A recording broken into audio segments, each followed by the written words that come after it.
you look at a radio campaign, what do you think are the key intrinsics that actually in the work that you do that you know is going to actually come through in the awards? Well, I mean, you can never predict what's going to come through in awards, but probably the first thing is you need a good idea. And then secondly, it needs to have that certain, well, we're in France, je ne sais quoi. It needs that little special thing. And I think going back to the Nampak, Antoinette's campaign, what makes it great is the voice that goes 1, 2, 3. That just makes it stand out from all the rest. When I judged in 2008, when I was on the radio panel, you kind of sit there all day and you listen to a lot of ads. You hear many, many ads, especially when you're sitting through charity and banking. It can get quite depressing and boring. And then every now and then, one spot will just pop out. And I think that's the X factor we look for when we're looking for scripts that we want to enter, is it just needs that certain special quality that makes it stand out from the rest of the herd. Also, a good poo joke always works. Well, I think one of the key things that I've got from attending all the different category announcements on that is that engagement of the consumer.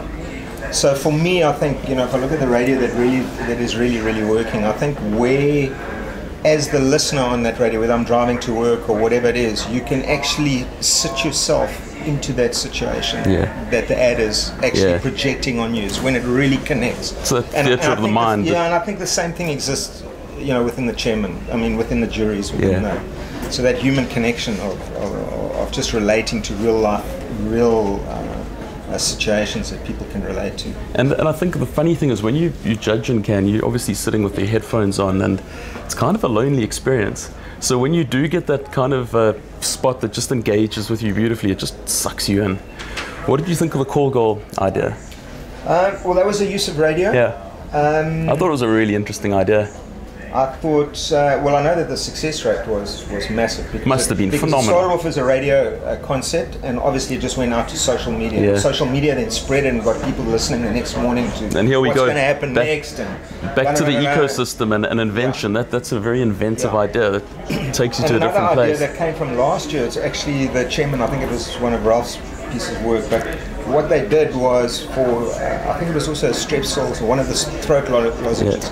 They got a whole lot of actors to phone in on talk stations and participate in the debate that was happening, or whatever it is, and then suddenly start and say, I'm just going to have a Strepsil, do you mind? And have the rapping sounds like that. And I think in 80% of the occasions, the DJ got involved and said, that's the perfect thing to have, or whatever. It's another Australian campaign.